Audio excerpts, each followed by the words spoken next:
Welcome back, fellow internet adventurers. Get ready for another wild ride through Reddit's strangest stories. We're diving deep into the internet's quirkiest corners. Grab your popcorn and join us on this adventure. Don't forget to hit subscribe and like. Let's get started. My wife of 10 years cheated on me with her best friend, so I filed for divorce and fought for custody. I am a 38-year-old male married to my wife, Rachel, who is 37. After years of dating, we have been married for 10 years, and I cherish our marriage as the most beautiful thing that has ever happened to me. Our 6-year-old daughter adds to our joy. Rachel is a baker by profession and runs a small business baking cupcakes and pastries from home. I work in a healthcare center, and my schedule is always hectic. That's why I cherish my family time a lot. There are times when I have to work even during the holiday festivities. So whenever I get a break, I focus on spending time with my family. We never had any major issues in our marriage, but in the last 3 to 4 months, I felt the spark in our marriage was gone. Even though we have an active sex life, emotionally it feels empty. Earlier, whenever I was home, Rachel would give me some time. We would sit together, talk about our days, and share gossip. It was so much fun. Nowadays, she hardly asks me about my day or shares hers. I don't feel our bond is the same as it used to be. All of this changed with the entry of her best friend, Riley, who recently moved back to town after living in a different country for 15 years. I had only met him once at our wedding, but had learned a lot about him from Rachel, including stories about their school life. Since he moved to the city and lives in the adjacent block, I've seen him at our place. Not often, but regularly. With his entry, our relationship has just fallen flat and dry. Riley is often at my house, hanging out with Rachel, and mostly staying for dinner. His presence has become so invasive that Rachel and I are not getting any couple time. I'm really tired of this situation. I want to talk to her, but due to her behavior, I feel like it's going to be hard to make her understand my point of view. Last week, on my day off, I woke up before her and helped her with baking. She was in a cheerful mood, and I found out that Riley was not coming that day, which made me happy. I took that opportunity to share my worries with her during lunch. I asked if I could talk to her about something that was bothering me. She said to go on. I was hesitant at first, but then asked her if everything was fine between us. She nodded and told me that everything was fine and asked why I would ask that. I told her it wasn't. I confronted her about my concerns regarding Riley's presence in the house and how we weren't getting any privacy in our own home. I clarified that I didn't have any problem with Riley. He seemed like a nice guy.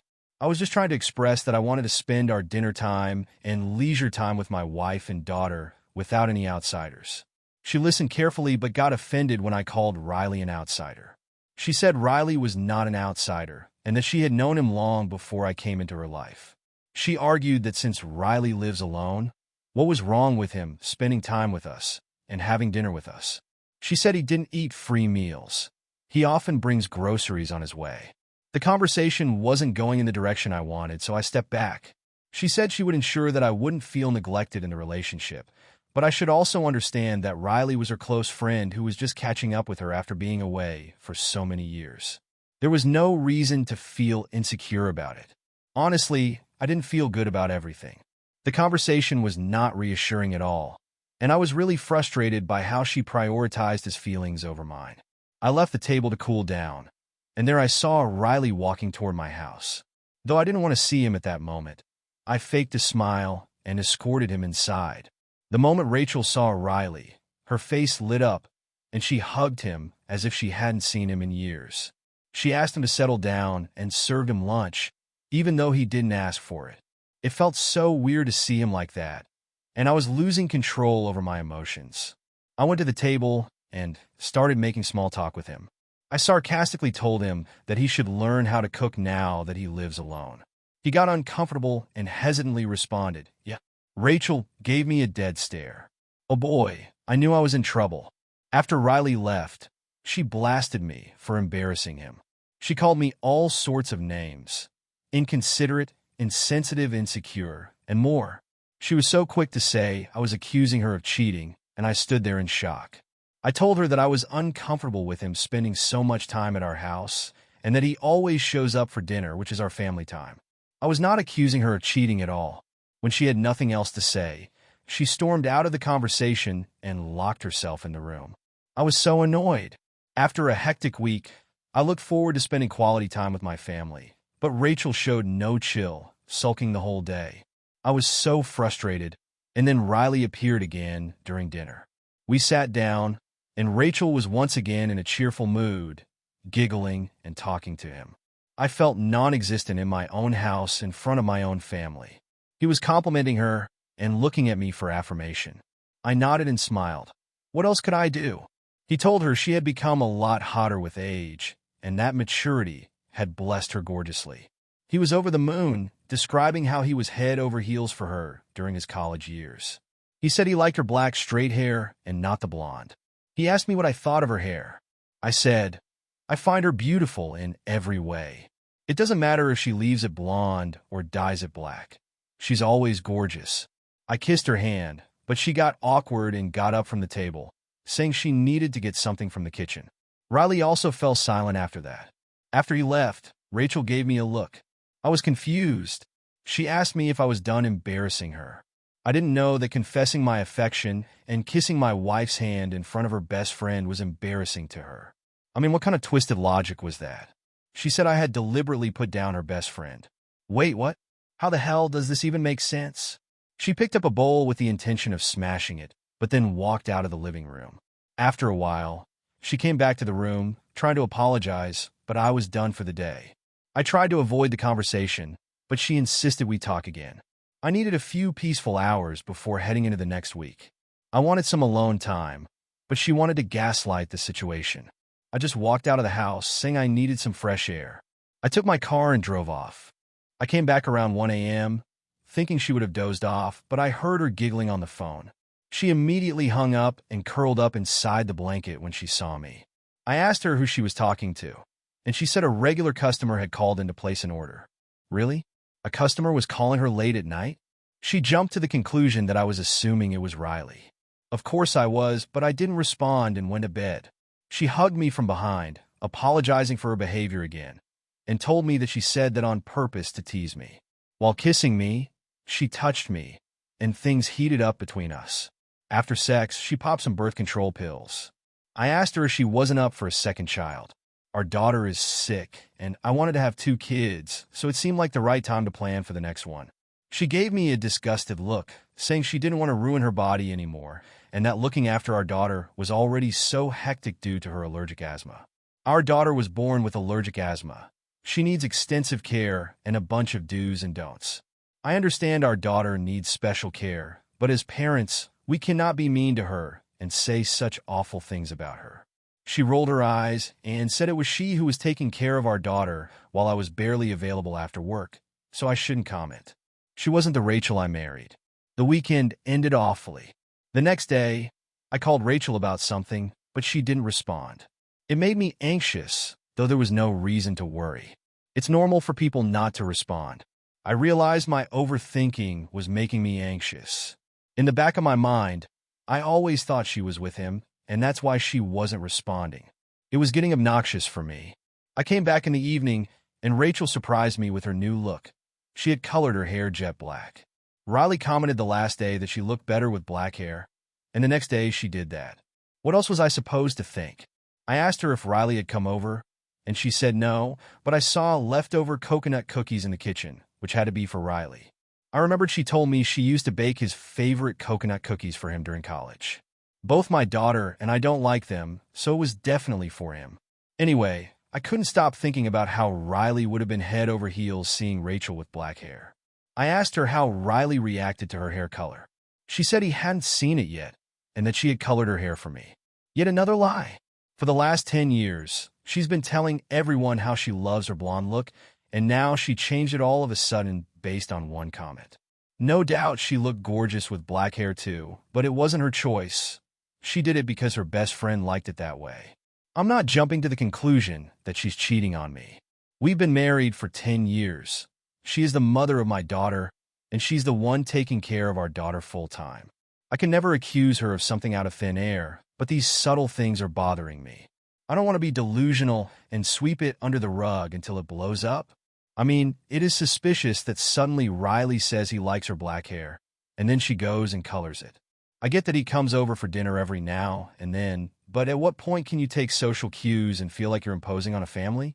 Unless she wants him there, which she clearly does. So this guy is only doing what he's told and slowly pushing me out of my own home. Update 1. My wildest horror came true. After my last update, things went on and off for a few months, but gradually I noticed Riley's visits shrank. I asked Rachel about him, and she giggled, saying that Riley got a girlfriend and was busy with her, so he doesn't show up at our place. I couldn't be happier. Naive me, though. He wasn't coming home. His presence was still felt. Rachel was continuously on the phone, texting, sending pictures, and giggling as if he was more present in her life than any of us. Whenever she was caught neglecting our daughter or being absent-minded, immersed in her screen, she gave stupid excuses, saying that Riley was missing our daughter and wanted to see her photo, or that Riley was on a date at a fancy place and showing her the pictures. If that didn't work, she always had the customer to blame, saying she was dealing with a customer. I tolerated it as long as I could, but when it became unbearable, I asked her to put her phone aside while spending time with our daughter. She put her phone aside, irritated, and tried to pay attention to our daughter, but her mind was still on the phone. It was constantly buzzing. Though she was present with us, her eyes and mind were on the phone screen. I asked her who she was texting, and she told me that she had just uploaded a few images to her bakery page and that she was getting DMs for orders. Even though we didn't argue since then, it didn't fix anything, and things have become drier than before. Nowadays, she doesn't even engage with me. Whenever I initiate a conversation, she snaps at me. She is either not in the mood or tired. She started getting unusually dressed up, even though she was at home, and that was so unlike her. One day, when I was leaving for work, I saw her putting on a new dress with heavy makeup and her hair done nicely. I thought she might need a lift, so I asked her if she was heading out somewhere and if she needed my car or wanted me to drop her off. She got irritated and said she wasn't going anywhere. Seeing my confused look, she said, "What now? I can't even dress up for myself?" There was no point in arguing with her. She would assume whatever she wanted to, and my explanation wouldn't change her mind. So, I let it be and drove off to work. There was nothing I could do to make her happy, and it felt like she had all her attention on Riley rather than me. I was never a controlling husband, and she never acted this way in our 10 years of marriage. But in the past few months, our marriage has turned into a nightmare. You have to agree that being clueless due to your partner's actions makes you anxious and frustrated all the time. There was another instance when she told me to come home early and take care of our daughter because she had to head to a friend's party. I happily agreed. She came back from the party smashed, barely able to walk. God knows how she was able to drive back safely. I took her to bed, and while changing her clothes, I saw red bruises on her thighs. My mind raced with several assumptions, but she wasn't in a condition to talk. I tucked her into bed, but I was restless the whole night. The next morning, I asked her about the red spots on her inner thigh. She told me that she might have stumbled on a table somewhere and didn't remember. Her reply was so casual that I felt she was already prepared with an answer. Days passed, and even if I confronted her or shared my worries, it didn't fix anything. Some days she was lovey-dovey, and other times she was just so snappy. Our sex life was near zero, and emotionally we were apart. She had lost her concern for our daughter as well, and half the time she was out or busy on her phone. Yesterday, while she was unlocking her phone for our daughter, I snooped on the screen to see the password. When she was asleep, I unlocked her phone and went through her gallery. I checked it thoroughly, but there was nothing to find. I checked all the apps, and Riley was nowhere to be found. It felt weird to me, and I immediately thought of a private chat. I typed his name, and it popped up, but the chats were locked, and there were pictures as well. The locked chats were a big red flag. Why would she do that? The dots connected, and the only reasonable conclusion was that she was cheating on me with him. I wanted to confront her the next day, but I woke up in the morning to an emergency call from a patient and rushed to healthcare. While I was attending to my patient, I got 6 missed calls from my daughter's school. I called them back, and they wanted me to rush to the school with her meds because she had an asthma attack. We always kept an extra pack of pumps and meds in the car for emergencies. Thank goodness, I signed another doctor to my patient, gave all the necessary instructions over the call, and rushed to the school. I reached there just in time. My daughter's condition looked severe. I yelled at the authorities that they should have called Rachel when I wasn't responding. The authorities unleashed on me, saying they had called Rachel at least 100 times, but she didn't respond. That's why they had to call me. When there was no response from me, they called the ambulance, but luckily I arrived before that. Nevertheless, we were called irresponsible and careless parents. I nursed my daughter until her condition stabilized while trying to call Rachel to ask her to pick up our daughter from school. I had to head back to the hospital, but she wasn't responding. Our daughter needed to rest, and I couldn't wait for Rachel to respond, so I went to drop her home. I reached my house to find Riley's car in our driveway. I got an eerie vibe that something was wrong. I asked my daughter to stay inside the car while I sneaked inside. I entered the house to hear loud moans from Rachel, and as soon as she sensed that someone was inside, she went silent. I banged open the bedroom door and found what I had been dreading for so long. I didn't say anything at that moment and left. My daughter was in the car outside, recovering from an asthma attack, and I just didn't know how to handle that situation. I drove off to the hospital with my daughter. She rested there in my cabin, and then I brought her to my parents' house. She was asking for her mom, so I told her that mom was out of town and that until then, she would be living with her grandparents. She was delighted to be with them. Rachel is blowing up my phone, asking about our daughter's health.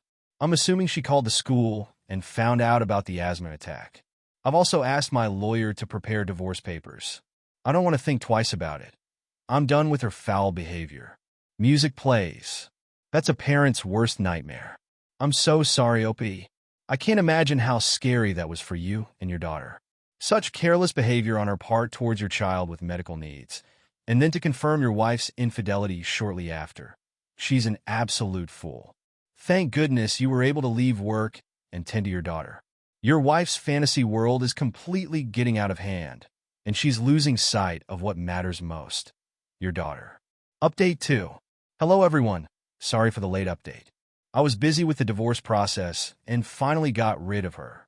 After writing the last update, I thought I would calm down, but I was so restless and anxious. On top of that, Rachel's nonstop calls and texts were pushing my buttons. I had so much anger in me that I wanted to explode. I drove back home alone. She was crying and creating a whole bunch of lies. I told her to shut up and reminded her that I was only there to let her know she would get the divorce papers within a week and that she would never get to see our daughter. She pleaded with me not to take any severe measures and to think about our daughter. I yelled at her not to show fake concern. She shouldn't be worried about my daughter at all when she was busy sleeping with her best friend when our daughter had an allergic attack. She said she didn't see the calls. How could she? Because she was having the time of her life with her best friend. I already had a hunch that their friendship was shady, and now that she had shown it to me live, there was nothing left to wonder. She got on with her acting game, murmuring and pleading like a maniac for one last chance. She was fighting with me the other day when I asked her about the bruises on her thighs. She was so full of pride and called me crazy. Now that she got caught, she was putting on an act. I also told her she had full liberty to sleep with Riley as much as she wanted. Acting like the victim, she got angry at my words and told me that she would file a case for full custody of our daughter. I dared her to try. A few days later, I came back home to pick up some stuff. She tried seducing me, and after resisting for a while, I gave in. I know I'll be called pathetic, but I felt wild. I wanted to give her all the pain I was going through. I went really rough on her. She was shocked to find me that way, but didn't stop me.